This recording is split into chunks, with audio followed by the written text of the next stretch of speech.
As we both know, veganism has become a very hot topic recently and has been growing in popularity. When doing my research, I wanted to try and find a near enough exact number of the amount of vegans there are in the world today. I did, however, find that was virtually impossible to find out. But I did find a graph that says that in 2020 there was a 40% growth, and that since then it has only risen. I want to hear more about the controversy of being vegan. I feel like whenever else I hear about veganism, it's usually just one side of the story, but I want to hear from both. With more and more people turning vegan, there's obviously going to be a backlash on different companies. For example, the meat industry and butchers, dairy farmers, clothing companies, makeup brands, who are all going to be seeing possibly a difference in their sales or more negative views on what they do. As I'm sure lots of you watching are aware, vegan protests are a very popular thing. But does it ever go too far, with vegans breaking into farms and destroying farmers' property?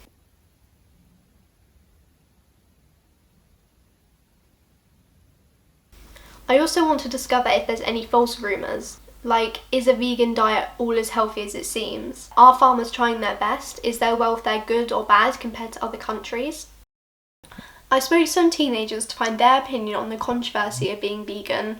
Whilst planning to do this, I did find it very hard to find teenagers on a strict vegan diet. It more seemed they were all on vegetarian diets. I feel as though at this age it's more common to see that rather than vegan diets. It seems more accessible and more affordable. Are you vegan? No, I'm not.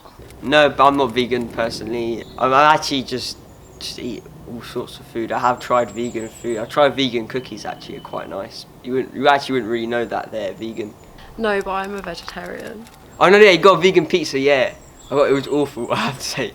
It was absolutely awful. Do you know what I think? I think with veganism, they need to stop trying to copy food that already exists, like vegan fish and chips. Like you need to make your own specialities in veganism that actually appeal to. You're not basically what I'm saying is you need to make stuff that isn't copied. So that you can't really make vegan sausage just by the nature of it. You can't remake it really. So instead of trying to remanufacture things that already exist, make you new things, and then you have more light for the mainstream audience. They're more likely to maybe try some of that than try something that they could already get a better version of from the shops with no real hassle. Do you think you ever could be vegan? I think I could be vegan if I was persuaded enough to be it, but at this present time, no. Probably not though. I struggle not having bacon and sausage, like my bacon rolls from McDonald's and things like that. Like I really like. I think I have meat every day. I have a ham and cheese panini every lunchtime. This is part of my routine. I don't think there's a day that goes past where I don't eat meat. So I mean, the people that try and convince people to be vegan at the moment can be quite off-putting, I think, because it is very extreme at the moment. People's beliefs are very extreme, and it can put you off wanting to become it. Me and my family are from mainly a meat eating background. We have sports personnel in our family, so there's no need, I don't think, at the moment for me to become vegan. What made you decide to be vegetarian and not vegan? So for me, I don't really like the taste of meat anyway, and then I did some research into the meat industry and the fishing industry, and I found it really disgusting. So I stopped eating meat, but I'm so fussy that I'd find it really difficult to be vegan. A lot of my diet is dairy products, which I'm a bit ashamed of, but it would be too difficult and too expensive, and because my family still eat meat, it would be even more difficult for me to eat with my family. What are your opinions on people who are vegan? I don't have strong opinions on people that decide to be vegan. It's their own choice. My sister herself, she's a vegetarian, and she's only recently been a vegetarian for a year, and it's not made a massive impact on my life at all. Does she find it hard? She's a very fit girl, she is always about health, so she didn't find it hard at all. I mean, she obviously misses the eating part, so barbecues and stuff. She misses not being able to eat all the meat, but it's in her life now. And obviously because her boyfriend plays rugby, he needs a lot of meat. Yeah, so she still buys meat for him. She buys a lot of meat for him. She's not someone who doesn't touch meat. She obviously does touch meat because she has to cook meals for him, but she goes for the more make sure it's British meat, make sure it's good meat for him. Yeah, free range. Okay. I feel like some of it's a bit over the top, personally. Smashing farmers' things. It's a bit. I understand, but I don't think it's the best way to get your point across. But I just think they get a lot of negative attention because of that, and they maybe deter people that would maybe want to fight for their cause, but now they see them as being aggressive. Maybe that's not really their style. I think veganism itself is a really good concept, and I think that it's like great that supermarkets and like fast food chains are starting to make it more inclusive for vegans, but I think extreme veganism isn't realistic, because realistically, if you've grown up eating meat and eating dairy products, you're not just going to start like cut it all out and stop like wearing boots and using like your favourite makeup that has animal products in it. So I think veganism isn't realistic for everyone, especially for people with additional like dietary needs, because if you cut everything out but you already can't eat a lot, then like, what are you supposed to eat? Like, I think for some people, like mostly more wealthy people, it's really a good thing, but it's not that accessible yet in like our society in this country, but it's a lot better than other countries. So. I think they don't realise that like our welfare is probably the best that there is in the world, and I think everyone has their own choice to have an opinion, and the way they rub it in and sort of say that we are murdering these animals, I think is wrong. I was brought up in Lincolnshire around sheep farmers, cow farmers, and the amount of love they give to these animals is incredible. I'm on a vegan Facebook group only because sometimes I find it difficult to find like meals and meat substitutes. So a lot of them were moaning about how like it's great that they're doing veganuary and they can find all these things in veganuary, but they can't find them like year round, which is affecting like the community. But I think it probably will become more popular. Like people use it as a way to lose weight as well as like a fad diet, and then the ethical reasons as well. But more and more people are stopping eating meat with like the documentaries, like what's the one, the ocean documentary? Oh yeah, the Seaspiracy. Seaspiracy, that's it. Like with more documentaries like that, people are beginning to cut meat and fish out of their diet. Cowspiracy as well, have you seen that one? No. Oh, it's quite disgusting. Yeah. Yeah. But with the rise of those, I think people are like stopping eating meat or like making conscious efforts to eat less meat. So they might not like define themselves as vegetarian or vegan, but they make more of an effort to like cut red meat out or have meat-free days or like try other recipes. So I think, yeah, it's definitely rising, and I guess it will continue to rise. So today I'm speaking to Eddie, who is a chicken and cow farmer. I'm really intrigued to speak to him and see his opinion on the growth of veganism and whether he's ever been affected himself or any businesses similar. I read that you used to train horses. Can you just explain what your current business is and how you got into it? Yes, I used to train racehorses, but unfortunately in 2010 I was told by my next door neighbour that I was going to get a train coming right through our farm. So I had to think on my feet a little bit quick because I was going to be put out of business. So I was looking through the Farmers Weekly one day and I was browsing through and I came across a chap called David Speller. And David was a foremost authority on poultry farming. And I read all the facts and figures about poultry farming. It looked very lucrative. Even though I hadn't got a clue about chickens, it was, you know, going from 4 legs to 2. But they are animals at the end of the day. So I rang him up and we got talking, and I thought it was a good idea. He thought the site was a good site because you can't just put poultry farms anywhere. And then we got planning permission, and so we've been doing it now 3 years and we're fairly successful at it. Is it a popular industry? Do you find a lot of people do it? I wouldn't say a lot of people do it. Because I would class it like a heavy industry really. You can't just put a heavy industry in amongst people, and because of the odours that you do get from it, you have to have it fairly rural. So that's probably the reason why that there isn't a lot of people do it. So I'm just outside Veggie Wars and about to go and speak to Kevin, the owner. I want to hear about how he grew his business, but also about his opinions on the growth of veganism and see the controversy between him and Eddie.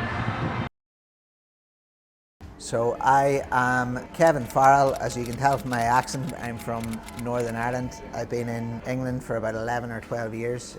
Vegivores began in 2017, so just coming up to 5 years. And we began as a street food business at Blue Collar Street Food Market in town. So we used to trade there on Wednesdays and Fridays, and then we did events, weddings, things like that. We opened the first part of this restaurant in 2019, and then we expanded in 2020 into here, and we've just recently opened another brand called the Taco Tree, which is in Blue Collar Corner in town. The reason why I came about is because myself and my wife at home, we kind of went through a bit of a journey for a few years of eating less and less meat, mostly for health reasons really. We found that any time we wanted to go out and have something that wasn't meat, the options were always a little bit boring, to be honest. So we thought there's got to be a better way to do this. So then I started researching veggie brands and stuff, and Vegevores initially was supposed to be just a vegetarian brand, and as I started researching that, learning about vegan recipes, then I learned more about veganism and what it's all about, and then that felt like a natural thing to do, to be honest. I think so versus 5 years ago, but the short answer to that is I don't really know for sure, because a lot of vegan businesses are all about like fake meat products and fake cheese products, and it's all very junky. And from the word go, we've never really tried to just target vegans. We've tried to target everybody, because everybody likes vegetables and everybody needs to eat more vegetables no matter what they do. So most of our customers are actually meat eaters, and the reason why they come here is because they like the food, because we do creative things with vegetables really. I would say it's probably over 50% non-vegan at least. So and that was a conscious thing, because even, you know, I am vegan now and have been for over 5 years, but before that I used to go out and love veggie food if I could get good veggie food, but it was always just hard to find. So I think there's a big market for that. But in the last 5 years, you know, you can go to the supermarket now and you can buy so many products that just didn't exist 5 years ago. So it's definitely getting a lot easier.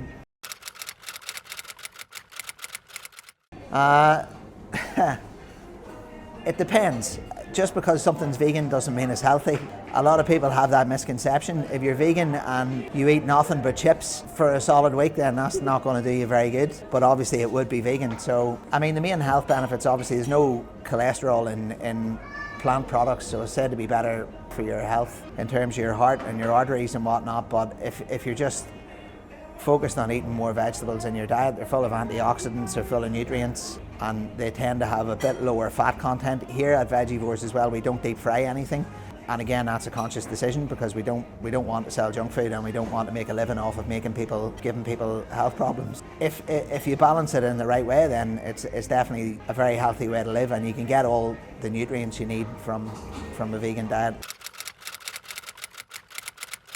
In theory, I'm no expert on that, so I'm not going to get into facts and figures, but ultimately, if you take animal agriculture and you look at what it takes to put a piece of meat on a plate, a cow has to consume an enormous quantity of beans over its lifetime to produce a tiny amount of food for a human. If a human just ate the beans in the first place, then there'd be an awful lot more food. So at a very, very basic level, there are environmental benefits in that it consumes a lot less resources and a lot less water and a lot less land.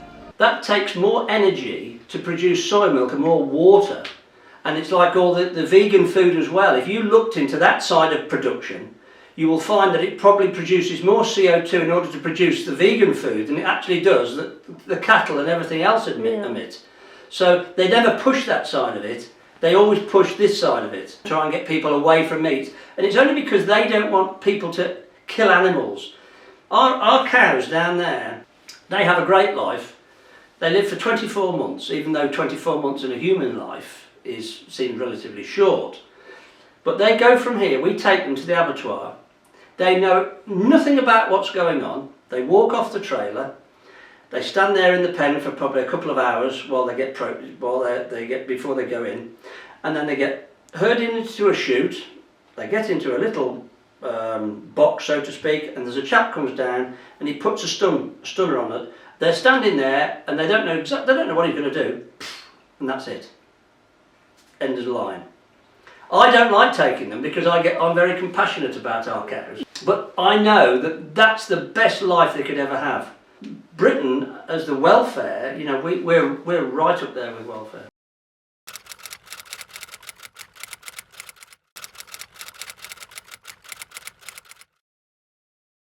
I think there are certain cases on certain farms where vegans are activists, and they go in and they break into these farms and they take animals from there, because you're always going to get, it doesn't matter what farming industry you're in, whether it's cattle, sheep, pigs, you're always going to get weak and sickly animals, and you get the same thing in poultry. And what they'll tend to do you have a dead bin in a poultry shed, because from the day one when they're chicks, you go in twice a day and collect the dead up, and you have a bin to put those in. They will take them out of the bin, put them on the floor and photograph them, and change the whole context of it. And that is the problem with these activists. And all they're trying to do is scaremongery, really, at the end of the day. You'll always get the hardcore vegan. And that's fair enough. If people don't want to eat meat, that's entirely up to them. But what they are trying to do, they are trying to sway these people. They have swayed a certain amount of meat eaters away into veganism because they're making the case about the CO2 emissions, you see. That's the other way. When they first started down in Brighton, they were jumping on people's tables, you see, and accusing them of killing these animals and showing videos in the square or wherever it is, somewhere in the street somewhere, about animals being slaughtered. So have you heard any other false rumours that seem to put a negative view on what you do? There's always a view from the other side, whether you're in cattle farming, dairy farming, whatever, anything to do with animals. You will get activists, vegans, the hardcore that will try and discourage the public in general to stop eating meat. But like I said to you earlier, you've got the two sides. You've got the hardcore activist vegans, and then you've got the other people that have come into veganism, not because they're against eating meat, but it's because they've been told that it's better for the planet. I heard on the radio today where they're now trying to get people who own dogs to put them on a vegan diet. So they're trying to promote this in order to get people not to eat meat, you see, and that's the thing. Are there any to being vegan? There are absolutely no negatives. I mean, the only thing is it depends where you are. Around here these days there are no negatives. 5 years ago you had to plan an awful lot. Like if you got on a 4-hour train journey, for example, you needed to bring food with you because you probably weren't going to get anything. But everybody's aware of it now. Every restaurant's putting it on their menu. And the thing is, if you have a group of 6 friends and one of them is vegan, then that person ultimately is going to decide where they go for dinner because there has to be something for them to eat. So for a restaurant to completely ignore it is really foolish. And shops are cottoning onto that as well. So nowadays there aren't really negatives that I can see. It's a pretty easy thing to make a stance of it as long as you're prepared.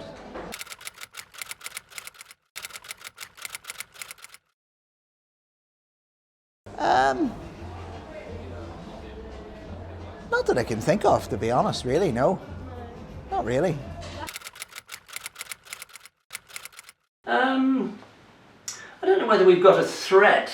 I think the things that I suppose that could be it's the welfare issue that people look upon it, and they're trying to minimise the amount of birds that are in the shed and make it a longer living time for them. What they tend to do is they try and think that they're human beings.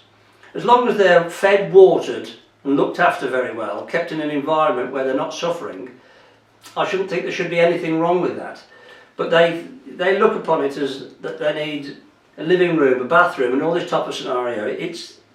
That's probably a bit far-fetched in that way, but they like to think that there's a lot more room to fly about. If you envisaged, if you asked somebody what sort of a life do you think a farmyard chicken has, and they'd think of something sitting on a gate flying around, wouldn't they? Well, these birds aren't like that. These birds are it's 2,200 square metres in each shed, and they have to be bred solely for quickness in order to get it into the market and to keep the product cheap. And that's the whole thing. If you look at today, and it's all run. The whole thing is run by retailers. Your Sainsbury's, your Tesco's, and things like that. They are the problem with food and the price that food is. It's like dairy farmers. They try and keep the price of milk as low as they possibly can in order for them to make the most profit. And that then can have an impact on the welfare of the animal. That's the problem. It's not necessarily the farmer that has the problem, but it's the profit that the retailers are looking to make, and to keep their, if there's a market slide, their profit will be still exactly the same. I think the dairy industry have seen massive decline in recent years. The explosion in plant milks is huge, and I know that they need to combat that in their own way, but from my perspective, no, There's been nothing like that.